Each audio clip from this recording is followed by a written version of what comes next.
Фарн. Сарды хорже седарит тариш. Шабар зинад, баркад, ишпун, амунд, ахдау ама андарта. Удуна рахуна ниш фарн. Фарн ахам дишаджа зурду, ойбарс хорш ахсон кодатима, амбарнат тима, сарды фажен татима башту, ама ясыфанды авжагмадар юзурдай раталмасканан най.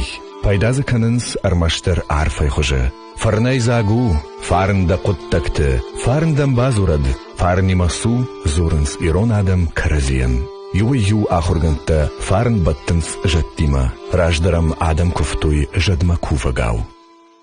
Все, что хорошее есть в жизни – мир, счастье, благополучие, изобилие, любовь и так далее – в осетинской терминологии объединено словом «фарн». Понятие это настолько многосмысловое, что точного перевода нет ни в одном языке. Используется оно со времен нартов, причем исключительно в благословениях. «Фарнезагу», говорят осетины, и искренне желают человеку всего самого хорошего.